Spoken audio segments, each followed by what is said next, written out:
This is a presentation of Northeast Streaming Sports.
Good morning and welcome to the debate show. I'm your host, B.A. Got James Martin with me and Jack Hirsch. I hope you gentlemen are doing fine this morning on this morning of November 22nd. It's sunny here in Detroit. I don't know where it is, how it is over there by you guys, but it's cold though. But whatever. Down in hot Atlanta, the weather is actually pretty good. So it's about maybe 73, 74. Go figure. Anyway, we are going to get right into our debate questions. And the first one today is, who is hurting their legacy more by the coaching job that they had during this season, Pete Carroll or Bill Belichick? Yeah, guys, I'm not calling an audible here like on this particular question, but it has to do with both guys. And what we could add in is a secondary thing. What was a worse decision made by Pete Carroll or Bill Belichick? Pete Carroll during the Super Bowl, not handing the ball off, to Marshall Lynch at the end of the game and having Russell Wilson pass and it got intercepted by Malcolm Butler, or Bill Belichick while the Patriots secondary was getting torched in the Super Bowl by the Philadelphia Eagles, keeping Malcolm Butler on the bench, refusing to play him the following year.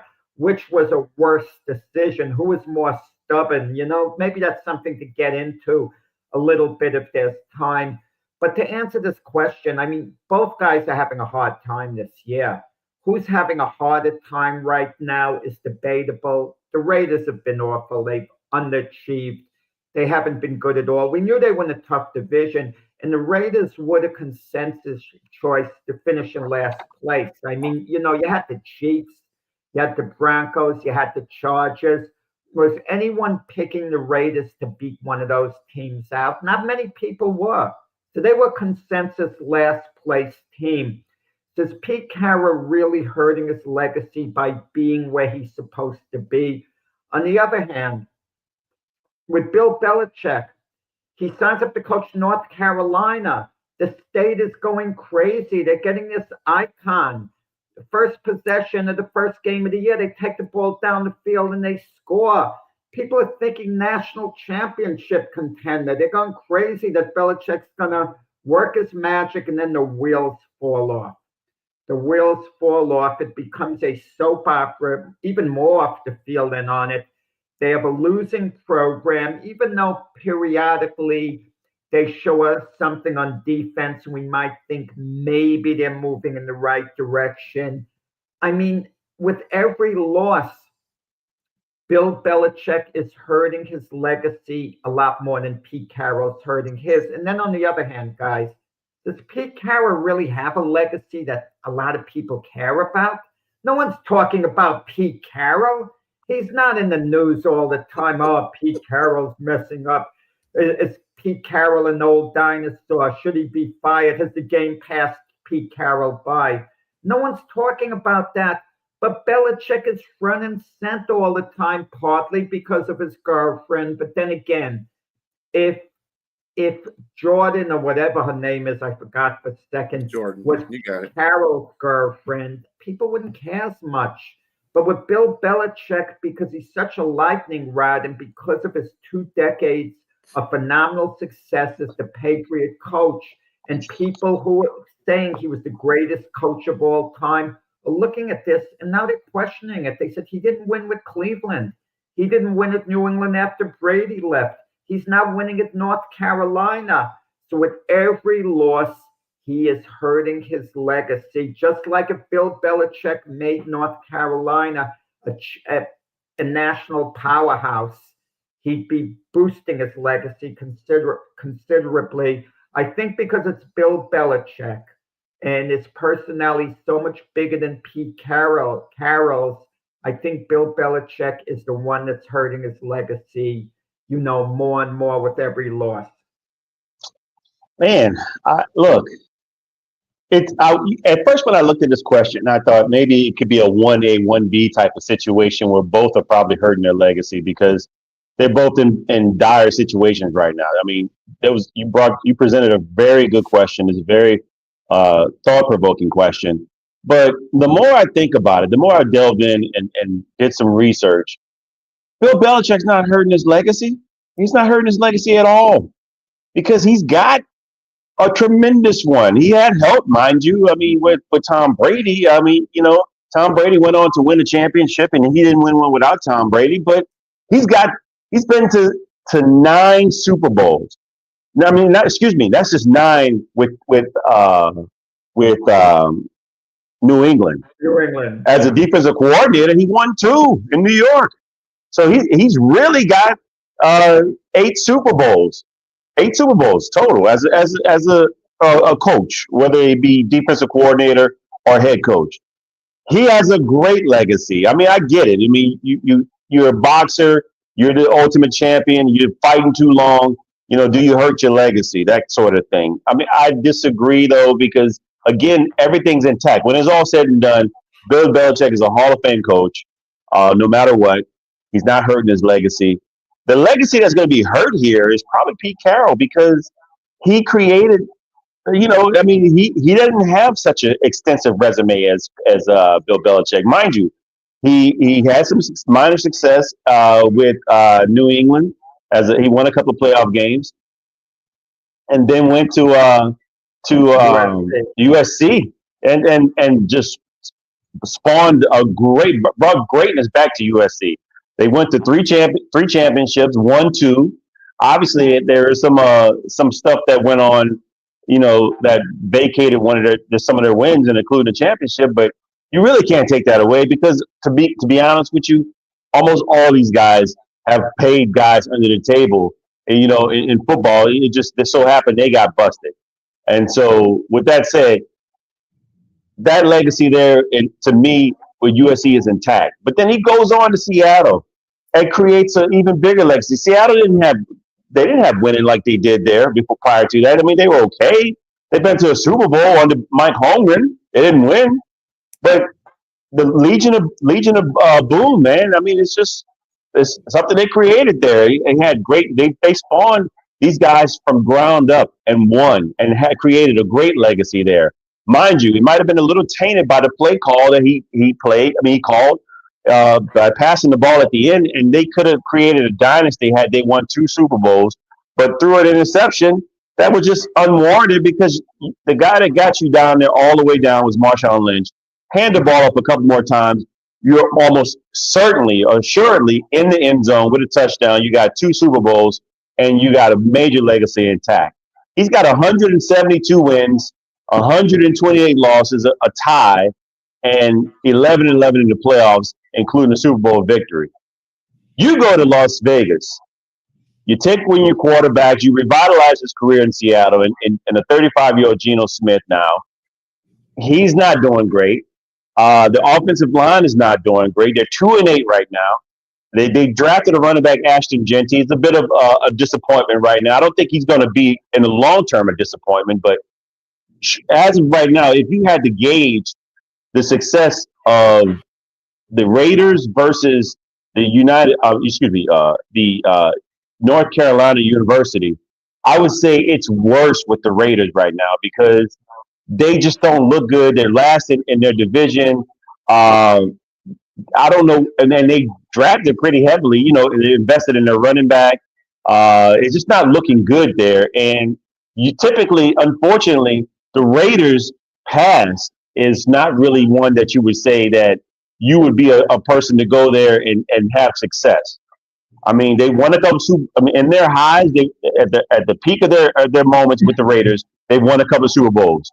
They've been the one. The last time they had any type of relatively great success, was in 2002 when they had Rich Gannon as an MVP, and they had the old wide receiver duo in Jerry Rice and Tim Brown, 40-year-old and 36-year-old wide receiver that did great. That was, to me, that was like the reincarnation of Sam and Dave and the R&B group, the two singers that you knew from Stax Records. But with that said, after that, 2016, play at wild card, ousted. 2021, wild card, ousted. They had abysmal seasons between there. And so their lows were pretty low in the valley of dysfunction. And if you were a player to try to go to the Raiders or a coach, you were only going there because you either had a bad reputation or you were towards the end of your career and you needed someplace to go to get your last ditch effort as some level of payday or no success, because it was just not good. That's just what the Raiders were noted for. And to me, this situation here, it doesn't seem any different. With Pete Carroll going there to take over as their head coach, you took over a dysfunctional organization. I mean, they're one of three organizations to me that seem very dysfunctional, including the Browns and the Bengals.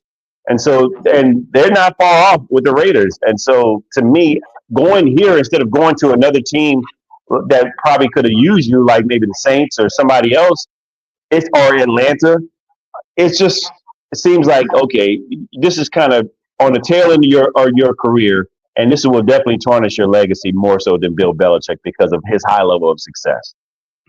So you give coaches a pass if they take over a bad team and they do bad.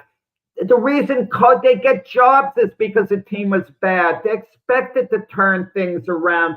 Coaches who have success are rarely fired. I mean, Brian being a Detroit Lion guy, that was a rarity when they had Jim Caldwell as a head coach and he had a winning record, and they fired him. Dumb move, at the time.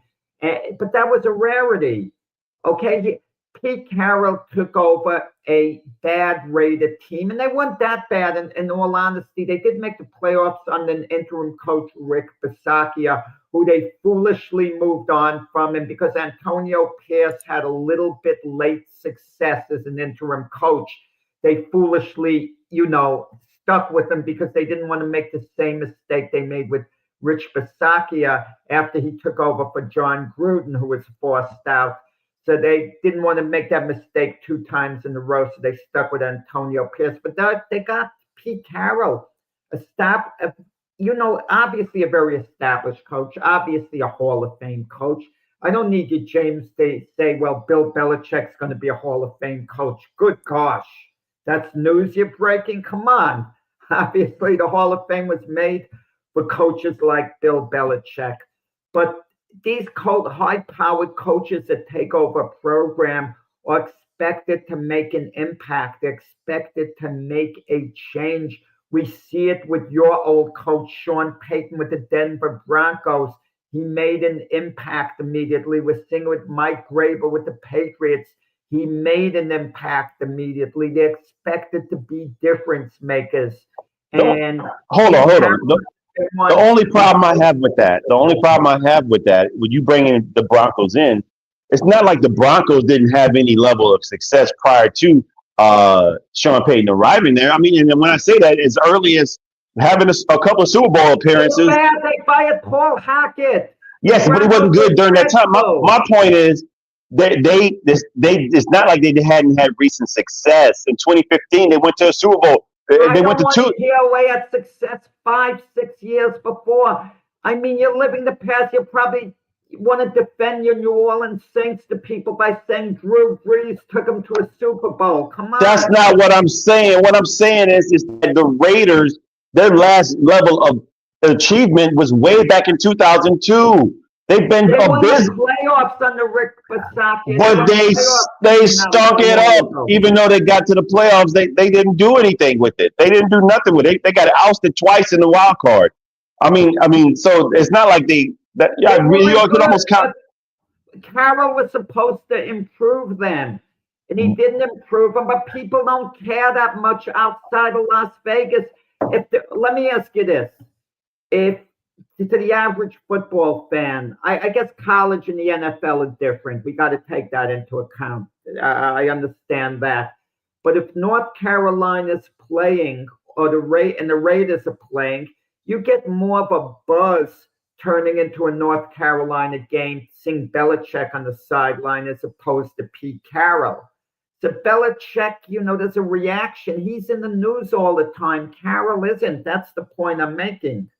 I think he's only in the news not because of their losing with North Carolina. He's probably more in the news because his girlfriend's on the sideline and they're doing some crazy shenanigans. It seems, and if anything, is more so to the not to the detriment. It's more of entertainment, and so people probably aren't caring about his legacy anymore unless you're a purist. I mean, they're probably more so caring about Pete Carroll's legacy more so because he's with the Raiders. Again, you're going. It's not like he went to Bill Belichick. It's not like as if he went to another NFL team and made them worse than what they are, or went to a bad organization and made them worse. This is kind of what Pete Carroll's doing. It's a bad organization, and they seem worse with him right now because of what's going on. Yeah, I get you. I just want to say the last I'm going to say on the matter is this. Years from now, when people talk about the greatest coaches in NFL history, does Carroll's name come up? I doubt it, but maybe it comes up on the back end. Maybe, okay? But Belichick's name is going to come up prominently, whether you think he is or isn't. And people are going to point to all the factors why he isn't, those opposed to calling him the greatest coach. And one of the factors that they're going to talk about is his lack of success at North Carolina unless he turns it around. That's what I mean. Totally disagree with that. There's no way because it's too much success that he's had, is what I'm saying. It's like, are you really going to look at the takeaway from Mike Tyson or Muhammad Ali from what they've done in the latter part of their career, or Roy Jones Jr. In the latter part of their career where they had bad losses? I mean, in their fight, but you're going to take away from that because of take away from what they've done, that like the larger part of their success that was great, that's intact. It's not, you can't take away from that because it's there. It's cemented. It's already there. You can't really take away from that. I think the part where like what could have been with Pete Carroll, he's taken away from his success because he has a more limited base of success in comparison to Bill Belichick. Bill Belichick, again, he's got 17 AFC East division titles, 13 appearances in the AFC Championship, 9 appearances in the Super Bowl, 6 of them won. I don't care what he's doing right now. You can play around and be a dud on the golf course or something, and doing something stupid and being in Chuck E. Cheese with his girlfriend or something goofy. It still wouldn't take away from what he's done. It's just way too much. I think the limited success that Pete Carroll had, which was peak, it went up there in Seattle. That's going to be a little tarnished because of what he's doing now, and what he did, what could have been with the Super Bowl. Like you mentioned earlier, they could have won 2. The bad call. So yes, I think more so it's going to be Pete Carroll being tarnished more so because he doesn't have as much to offset the crazy stuff that they're doing now. And Bill Belichick has way too much to offset all this craziness that he's doing now in UNC. I think the problem that we have here is the use of the word legacy.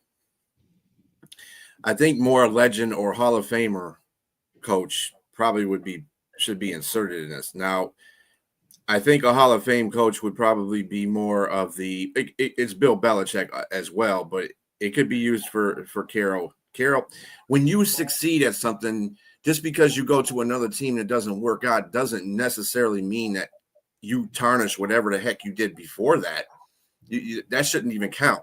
I mean, it counts, but it don't count. You know what I'm saying? You know, there's teams that do this. There's people that do this in other sports that do good in certain situations and go to another team and fail. And it's not just because of the coaching. It has to do with the people that are around him as well. Your ownership is a big part of that. What Bill Belichick did, I think that as far as success in New England, he did with a big part of that being Tom Brady. Now, saying that, you have to pick Tom Brady to be that quarterback, right? So he picked his livelihood after that. I mean, you can't go wrong with that. But hold on. Let's add in also. He had defenses that helped me. Tom Brady was his rookie quarterback when they won. Fell into his lap in the 6th round. Come on. And not only that, let's just say he had great defenses too as well. I mean, that first year they won the Super Bowl. If Tom Brady was great, but he wasn't like exceptional. I mean, he didn't he didn't lose in the game. Let's put it that way. But their defenses that had the greatest show on turf is what helped him win that Super Bowl with the Vinatieri as a kicker. I would say that. But I'm trying to set up an example here. It's not that he's obviously been successful in any phase of the coaching, that he's had. And yes, he's had some help with it too. We found out when Tom Brady left, he's still a good defensive coach, but that doesn't tarnish the fact that he's been to the Super Bowl so many times. He's been to so many playoff games, and he's been on other Super Bowl teams as a defensive coordinator. So you got to give him that credit. Bill and Pete Carroll on his side, he's been to USC and turned that program around. Of some sorts because of the whole situation that was going on. And then on top of that, he's been in 2 Super Bowls with Seattle. He got on 2 and they were pretty much a dominant team within a 4-year period. And that's, I mean, is it the legacy of Seattle that you're talking about? Legacy of coaching period? That's the reason why legacy is kind of loosely used in this whole situation. Legend, maybe. Hall of Famer. I think that both of them are Hall of Famers. I think that Bill Belichick will probably be spoken more of because of his career than Pete Carroll. But Pete Carroll shouldn't be looked down on from that point. He still has been successful in several things that he's done. And legendary coach, I would probably call Bill Belichick a legendary coach as well. I don't think I would call Pete Carroll a legendary coach. I'd call him a Hall of Fame coach, but not a legendary coach. Bill Belichick is a legendary coach. He's like the Woody Hayes, about Bo Schembechler, those kind of coaches that are legendary coaches. I couldn't put Pete Carroll in that conversation, but I put him in the Hall of Fame conversation. I just think that people play the legacy game a little bit too much. You're not leaving something to somebody else. I mean, really, who is Bill Belichick leaving the legacy to? Jordan? No, I'm just saying. There's a legendary coach and Hall of Fame coach, and I think that Bill Belichick follows both of those as far as legendary and Hall of Fame, and Pete Carroll follows the Hall of Fame. He's not legendary. And to the viewers out there, I'll say this also. I mentioned Pete Carroll's record. Let's go ahead and mention Bill Belichick's record as well. 333 wins, 178 losses, 31-13 in the playoffs. So it's just, it's hard to really tarnish that. It's hard to tarnish that. It's legendary. That's what I was saying, yeah. All right. Did you want to pursue your part 2 of that? No, I'm just going to say one thing what people are going to say.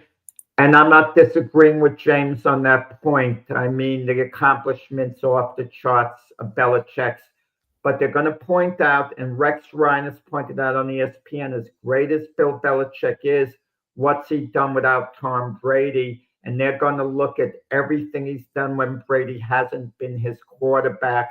And the more he loses games, the more it piles up. Of course, if North Carolina somehow miraculously won the national championship, even got in the playoffs, it would help the perception of Bill Belichick a little more. I'm not saying what's right or wrong. That's more of a hater. James is right on his point, but I'm just talking about perception. But I think that's That's just a all. hater. We can move on from this question, Hater basically. media. I think that's just hater media. That's what that is. You have the facts based right in front of you. James told you all the facts of what Bill Belichick's career is. You can't change that, regardless of what you think. No, but they Because could point happened. the facts of what he's done with or without Brady. They could put it into two different categories. Is it unfair? I'm not sure. To a degree, it probably is unfair, but I'm not sure about the fairness of that. Yeah, I go by the facts that are at hand. I say that a lot too about Bill Belichick, but at the same time, you cannot remiss the fact of what he has done in his career, because he has done it. It is written in the book. So yeah. Anyway. Okay, next question. Do you think that Ole Miss is correct to informally give Lane Kiffin an ultimatum as to his coaching intentions? What you got in this, James? Of course they are. Yes, they are. They are correct. Why? Because as an organization, as a school, as an entity that right now is in playoff contention, and even if they lose a game, they still likely are in playoff contention, even if it's the last entry, because they'll only lose two games. They've only lost one game, and right now you got to look at it from the standpoint of not just the intention of getting to the playoffs. You're looking at the situation. Okay, you have one of the best coaches right now in not only in SEC but in college football right now, and you have players that are on your team that see this. We're trying to get to the playoffs. Does this unravel fabric of a tightly knit unit? People start questioning whether or not their coach is going to be there. You start losing confidence in your team as well. There starts to be rumbling within the locker room. It changes everything. Not only that, you have December coming up. That's intent for recruits, high school recruits coming in. Do they change their mind about coming to Ole Miss because your coach is even going to be there? I mean, I need to probably go to another school now. I mean, with some of my other offers, I was going to come here because you recruited me, but you're not going to even be here. And also, you're trying to possibly run up the money. You're going to rivals, SEC rivals. We're going to lose you to. It's not like you're going outside of the SEC to another school. You're going to either LSU. Your ex-wife had visited there. She also visited Florida, and so these are both two teams that I got to face every year. And look at you on the other end of the sideline. Of course, and it's as a business standpoint, you're going to put pressure on him to say, okay, either you're going to be here or you're going to leave now, because this is where we are. These are the things I've just pointed out that we got to start fixing. And if you're going to leave, we got to get the best cream of the crop. We got to try to figure out who's we're going to get to replace you, and before some other school does. John Sumrall out of Tulane, some of these other guys that are available. So, yes, I think I don't have any problem with them applying pressure on him to informally give him an ultimatum, because these are the things that I'm laying out to you that need to happen. And like it or not, Lane Kiffin, you make your bed. I mean, it's rightfully so. He has the right to go take care of his family and say, what's the best option out there for me? But at name of the game, it's an ugly game, kind of, because again, these are the things that happen. Like your players and everything, they see all this that are currently on a team that's going to the playoffs potentially, that could be unraveled if things go just slightly the wrong direction. So yes, I don't have much more to say on that, except that I agree with Ole Miss in doing this, and I don't have a problem with it. I have a big problem with it. What did Ole Miss think they were getting when they hired Lane Kiffin as their coach? Lane Kiffin goes here, he goes there, he goes everywhere.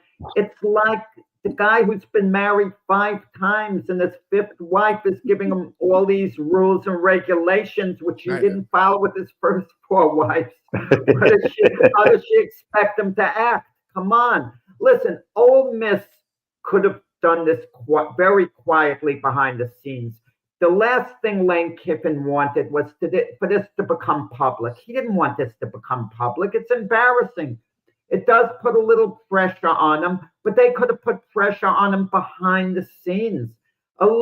First off, Lane Kiffin also, he's entitled to go where he wants to go to as long as he can do it contractually. If he can't do it contractually, Ole Miss, anyone else he's working for, has every right not to allow him to go. I understand the stuff about recruits, but what did they expect?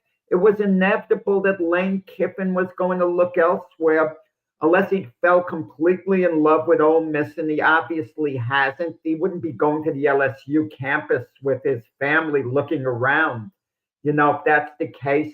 And for Lane Kiffin, he's playing it close to the vest because unless he's offered a deal elsewhere, you never know how things could fall apart. So this way he's staying at Ole Miss, he looked a little bit, but that's not uncommon. Coaches in high-profile positions do that all the time. They look around. Didn't we just see that with Indiana and Nebraska? Their coaches, they were in the running for the Penn State job. So what happened? The schools, Indiana and Nebraska, gave their coaches extensions respectfully, to keep them on board. And I don't know what Lane Kiffin, whether that would make a difference, getting an extension. Maybe he really does want to go elsewhere. Maybe there are family considerations. Maybe the school should talk to Lane Kiffin and say, Lane, is your family really happy here? Would they be happy at Florida? Would they be happier living by LSU? Just not to cut you off, but there are considerations. His son plays quarterback, and the wife was looking for schools to see what's best suited for him to play. Obviously, because that's a big deal for them. Their son. But yes, that is a huge consideration for them. And Ole Miss, just so you know, I think they already offered him money. He just hadn't signed it. So that tells you that he does want to leave his options open. And I think what he's trying to do is to see who has the biggest offer, because he may end up staying. Who knows? He may end up staying in Ole Miss, but he's trying to see. He's playing the odds and see who pays the most and what's the best situation for his family, like you said. But they could have kept it quiet, Ole Miss. They probably did. It got out. No, I'm saying it got out because Lane Kiffin is putting him in the corner. So this is the thing. I'm pretty sure they weren't going to just come out and say, hey, we want you to stay here. We need an ultimatum. But he's not giving them any choice because he's doing other things. Is going on. You want Lane Kiffin to concentrate on football at this point.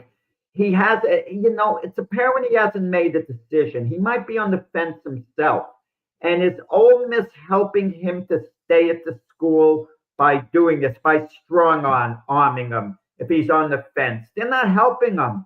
But you just said this is a guy that married 5 times.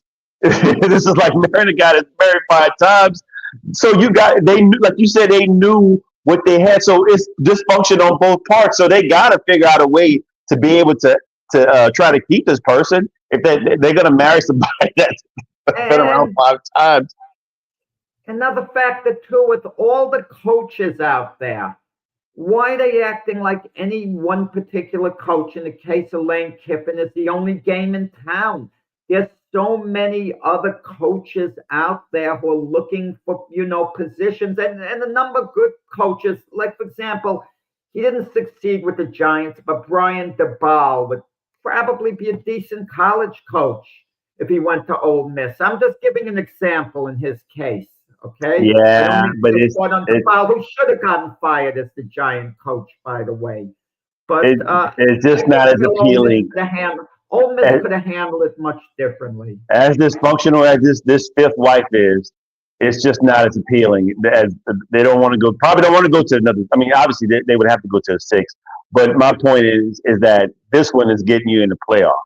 And so that's a hard one to just try to let go. When somebody like this does great in recruiting, does great in a great offensive mind, and can act as very charismatic, and can like I said, recruit, and now looks like he's almost on his way into getting them close to a championship. This is about as close to a championship as Ole Miss has been in a long time. And so, of course, you don't want to let that go. I mean, look at. I don't want to get into that. Yeah, I was about to veer into our next question, but yes, I mean, it's just what it is. I think that I think that you both are right in certain circumstances. Ole Miss is a business. It's still a business at the end of the day. They have to do what's good for their team, their school. If they feel that Lane Kiffin being on the edge and wanting to go to another school because of family obligations or whatever the case may be, I think they have the right to do that because, hey, it's a business at the end of the day. We got to find another coach. A, B, we got to make sure it's a pretty high profile coach so they can get these kids to come to our school. And I mean, I think for both sides, I think it's in Kiffin's interest too, because he's still his responsibility is still with that school. He needs to tell them and communicate to them. This is the whole process here. People spin everything out of media and stuff like that. Oh, they're holding them over a barrel, blah blah blah. No, if there's communication between the coach and the school, and it's constant communication, then there should be no problems. Ole Miss will be either whether to move on with a new coach and get that keep that program going and let Lane Kiffin do his thing. I mean, that's what it comes down to. I think people make a big deal out of this situation more than they should have. You don't know what's going on behind the scenes except for, they put it out in the media, blah, blah, blah. Everything's going to get put out in the media. Now, this is 2025. Come on. There's nothing that's going to be staying within the closed doors too much long. So I just think that both of the parties here are right. I think Lane Kiffin knows that, being a professional and being the fact that he's a coach, he understands these situations. So I don't think there's either a strife between either side. I don't think the ultimatum thing is a big deal. I think it's a business thing where any college would do with any coach. So if a coach decides they want to try to move on, and it's fine. It's just a business decision to me. For both parties. The ultimatum thing is just whatever. Anyway. All right. Next question. Did the Miami Heat underachieve during the 4 years that LeBron James was on the team? God. I'm going to give this one to James because that's his boy, LeBron. Wait. Let me correct that. Zion Williamson is James's boy, not LeBron. No, he's right. He knows that I before Zion Williamson, I have been a tremendous. I'm not a LeBron sexual, as they say out there, but I am a tremendous LeBron James fan. Awesome. I mean, ever since his first game in the league, I mean, I was intrigued when he was in high school. I was like, who's this kid that they're like jockeying for? And he gets 25 points in his first game. I was hooked, and ever since then, I've been a tremendous fan of LeBron James. So I followed him wherever he went, now, including Miami when he made the decision. With that said, I'm not a LeBron James apologist. So did they underachieve in Miami? Yes, they underachieved. They tremendously underachieved. While LeBron James, 4 times he went to the finals with Miami, the 4 years he was there. He also went to 4 more years straight in Cleveland as well. And when he first got to Miami, I think he set the precedence of why they didn't succeed, why they underachieved. You're supposed to win not 1, not 2, not 3, not 4, not 5, not 6, not 7 championships. I know it was tongue in cheek, but when people hear that, you put that out there to say that we're just that talented. We're going to come and dominate everybody now because myself, Dwayne Wade, Chris Bosh, and the others, as Shaq like to say, the others, they should have been much better than they have. Mind you, they probably shouldn't have won both. I mean, I'll even give it to them. I think they as great as LeBron was in 2013 and 2014, the San Antonio Spurs under Popovich was just as great, and they were great. And that one 3-pointer by what's the guy's name? Ray Allen. Ray Allen, yes. That pretty much cemented their legacy. I mean, LeBron James got them to that point, but if you don't make that 3, it's over. It's over, and they're 1-3 in his time in Miami is 1-3 in the championship, but two championships out of four that you've been to. Is that bad to go 2-2? Again, it's for another team. I would say no. I would say it'd be great to have that, but because LeBron James, Chris Bosh, and Dwayne Wade, how they presented themselves, and the debacle against Dallas was just, there's no way Dallas and Dirk Nowitzki should have won that. LeBron James and company choked. They choked themselves out of a championship there. And I mean, just LeBron James just didn't. They shut him down. There's no way he should have been shut down like that defensively. There's no way. He deferred mostly to Dwayne Wade, and Dwayne Wade eventually had to step aside, talk to him, and let him know, like, hey man, you're the talent here. We're talented, but you are the legacy. You're the chosen one. You're the one that's supposed to be leading us here. And then eventually he did. But again, that's going to tarnish his legacy there. And so, yes, I say they greatly underachieved there. And even though they won 2 championships. And that's pretty much all I got to say about that. Well, we're not talking about LeBron James's legacy here. We're talking about that Heat team, the 4 years. Well, they underachieved with him on. He just happened to be on the team. If you want to listen to the hype and the rhetoric, you can say, yeah, they underachieved based on the hype and the rhetoric. You know, him saying, 6, 7, 8 championships. Who really believed that? Who should believe that? Anyone knowledgeable in basketball and team sports knows things could change greatly in 1 year. Look at the Boston Celtics, who, by the way, lost to the lowly Brooklyn Nets last night. Just a year ago, they were heavy favorites to win the NBA championship 2 years in a row. And look where they're at now. The wheels have come completely off. They're not even remotely a contender anymore. Things change. So LeBron James is saying 6, 7, 8. What if he said 11, 12, 13? Are you going to believe that and say, it's disappointing because they didn't get to where he said? They went to 4 finals in a row. And in 2 of those finals, they played a great San Antonio Spurs team who they went 1-1 against in the finals. Okay. They beat an OKC team that had Kevin Durant and Russell Westbrook when Westbrook was really elite. And they lost to the Dallas Mavs his first year there after they were up 2-1. And you're saying, well, Dwayne Wade had to talk to LeBron James. Well, Dwayne Wade didn't want to defer the first year. He was the guy in Miami. He was the man. And him and LeBron James are very close personal buddies. At least they were at that time. I don't know about now. Maybe they still are. And LeBron James didn't want to shake things up. If Dwayne Wade told him, LeBron, you got to take these games over, but Dwayne Wade felt he had to be the guy. He'd already won a championship. And he'd have one of the great coaches, and Eric Spoelstra, who was there at the time, is still with the Heat and arguably one of the great coaches in NBA history. They went to 4 finals in a row, won 2 championships. Did they underachieve? I could understand in the minds of some people that they did, but in reality, no, they didn't. It's so hard to win an NBA championship. It's hard to get to the finals. They got there 4 years in a row. They were on the cusp the other 2 years.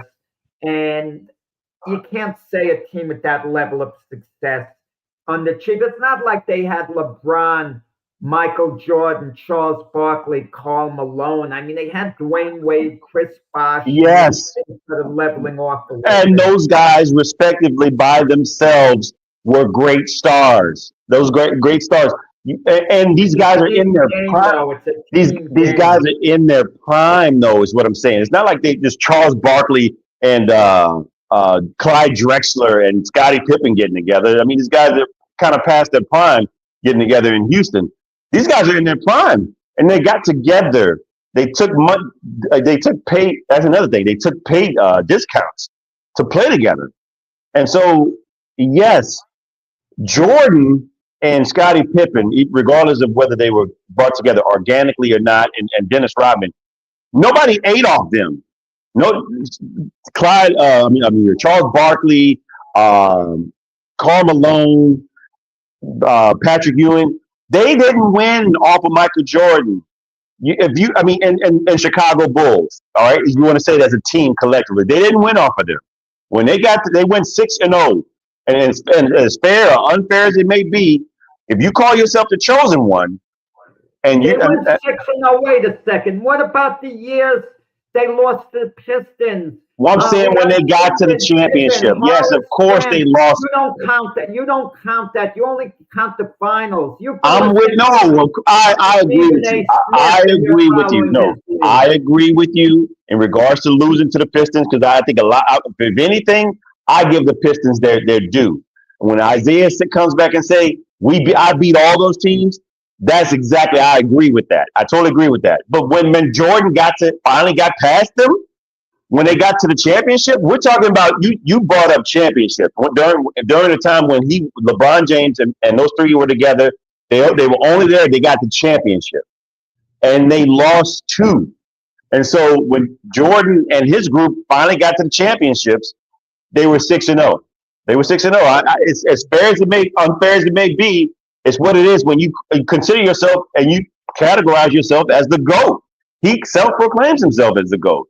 And that's another thing. And so to say that, looking at what Miami has done, they underachieved because they were supposed to be able to beat those other teams. Like I said, you said how hard it is to get the championship. Well, other people have done it and they've won. They've won. And so, if we have the great one, arguably probably the second greatest player in the basketball history, nobody's supposed to be eating off of you, man. I mean, nobody's supposed to be eating at all. And I get it. They played a great San Antonio team.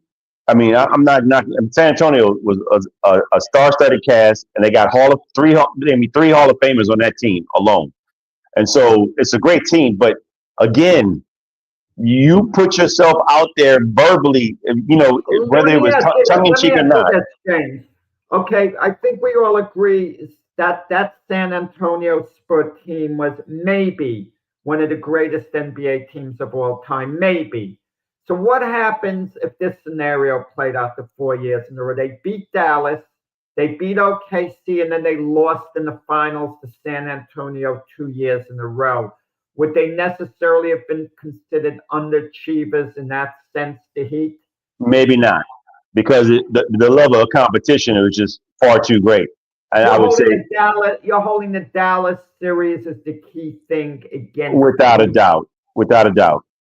And I just think they severely choked in that first series. And I mean, it's not they. I mean, I'd say it as a team, but we all know it was LeBron James. There's no way.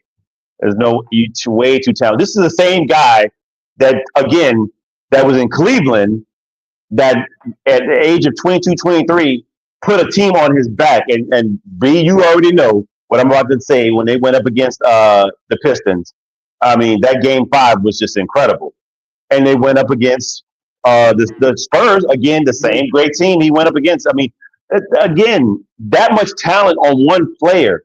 That's just what I'm saying. If you can do that and bring a team, you can't even name another all-star except Ilgauskas maybe on that Cleveland team that he took to the finals. Virtually, the rest of those guys were bums. I understand, but we're not talking about the Cleveland thing. Yes, okay, I'm just saying, and then that's my point. Having 2 other stars, all-stars, on the team with you, and you choke against Dallas, yes, I think they underachieved. All I gotta say is the only thing I disagree with they went to 4 straight championships. I don't know what you call underachieving just by that. I don't care who's on the team. It is hard to go to 4 straight championships. I'm not even talking about Jordan's era. Okay, that's a whole different century. This is the new century. This is with LeBron being a GOAT in this century. Regardless of that, I don't think he underachieved. They went to 4 straight championships. Yeah, they lost 2. Probably not to a very good Dallas Mavericks team, granted, But they lost to San Antonio, who you just admitted is a great team, and they beat 2 other teams. I don't call that underachieving. I don't call that underachieving for anybody.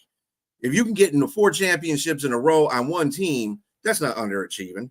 That's making a plateau. I don't care if your name is LeBron James or not. That's just hard to do for any team. So I don't even underachieve. It's funny because people that have championships, this is where I get all the time as a Lions fan. People with championships, like Buffalo's been to 4 Super Bowls. Yes, they didn't win their 4 Super Bowls. So, dude, you've been to 4 Super Bowls. Don't cry to me about that. We haven't been to any Super Bowls. Any Super Bowls. You've been to 4. I can't help it if you couldn't do it and win the game. That's not on, that's not my fault. That's, your team's fault. Same with Minnesota. 4 Super Bowls and didn't win one of them. So, I mean, there's teams out there that get to those pinnacles. And to me, that's achievement to me. You get to the promised land, you achieve. You just mentioned that's what you do, but that's what you do. But you just mentioned Buffalo. To me, Buffalo is like me putting on a nice suit, getting ready in my mirror, presenting myself as this great dude that's about to go walk into Ruth Chris Steakhouse, sit down, look at a steak, and tell them how I want it done and everything else, but I can't eat it. It's got to sit there in front of me, and I can't cut into it or anything. I can't taste the steak or anything like that.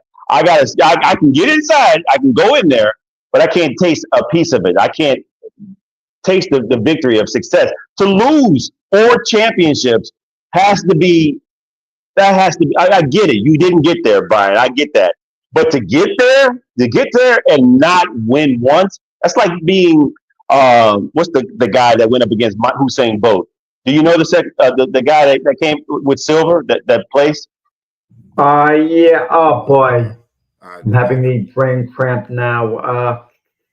He's American. He's American. Yeah, he was posted on steroids for 4 years. Yes, exactly. Yeah, Justin Gatlin.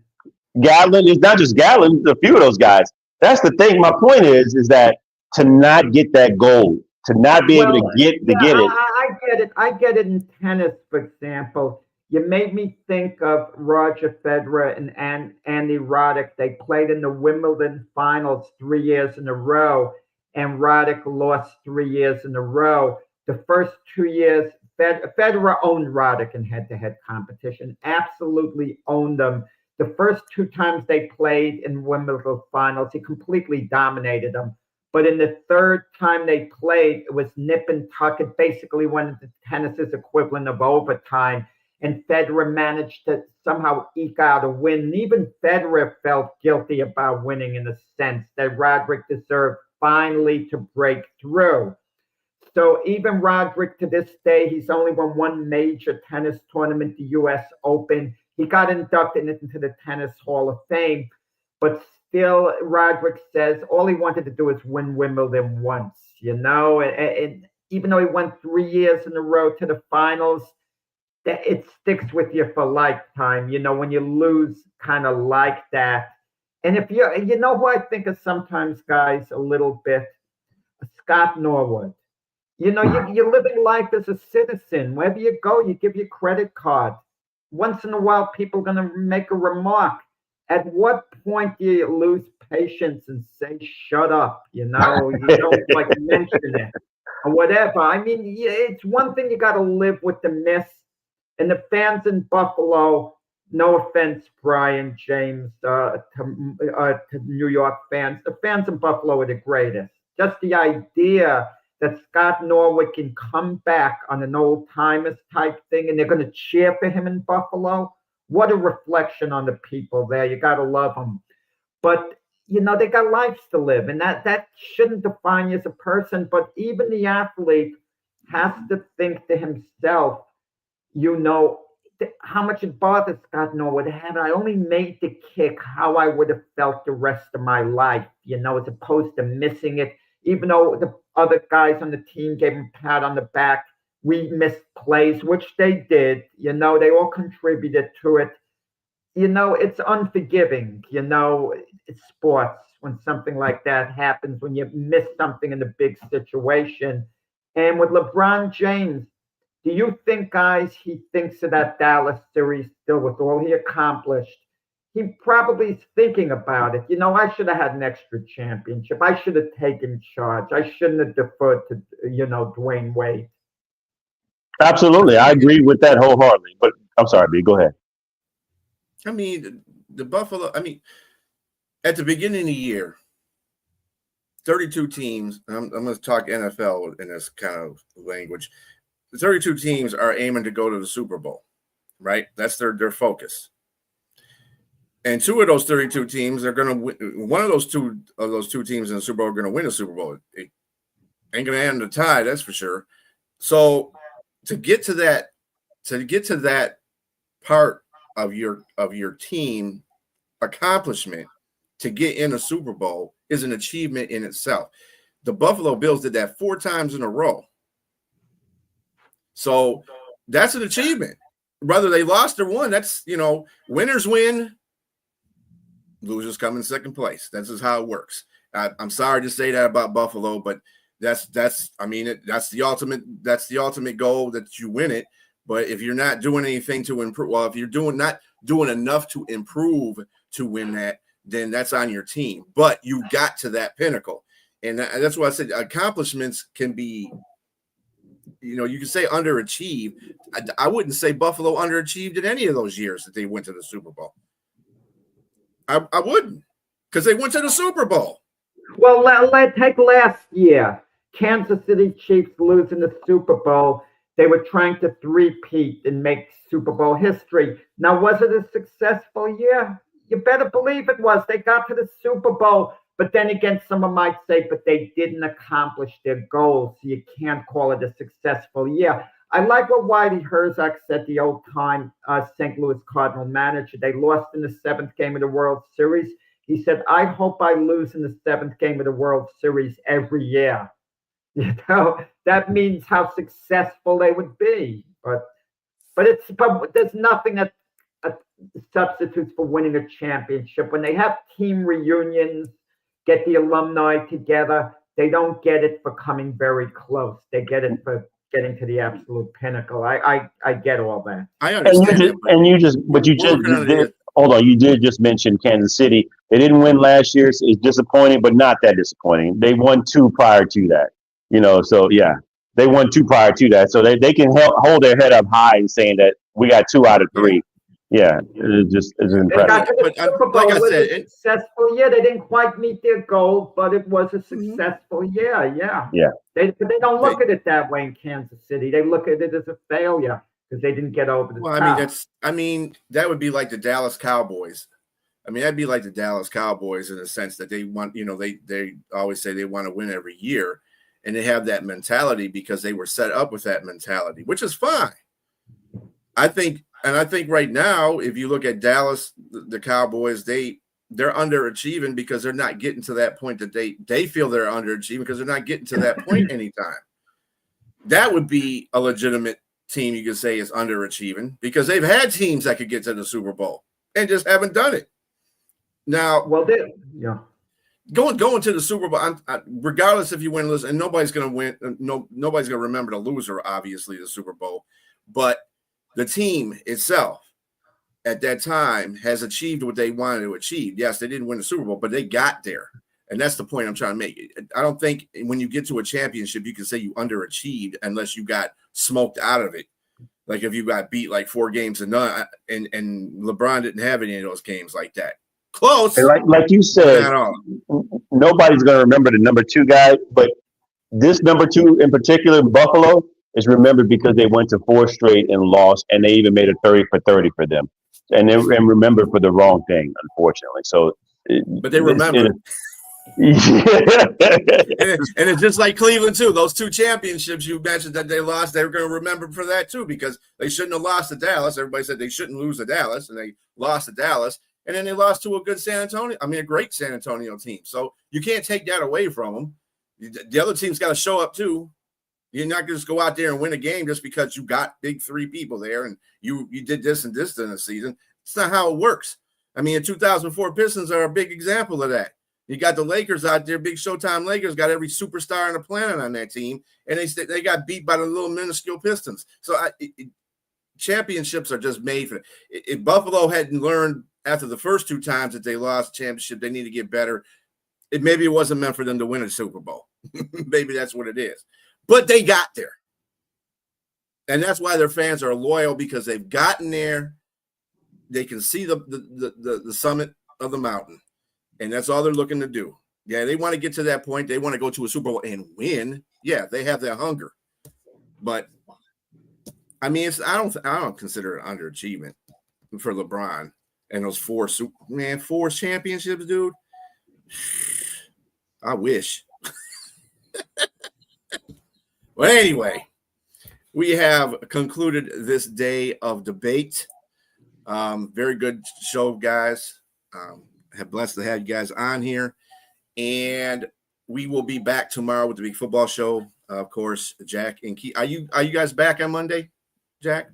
Yeah, we're back. We came back yesterday. We're in overtime right now. Okay, so Jack and Keith on the weekend's playbook, and then of course at 7:00 with a special guest with him and Frank. And I'll leave it there. Everybody have a great football day and a great football weekend. Peace out.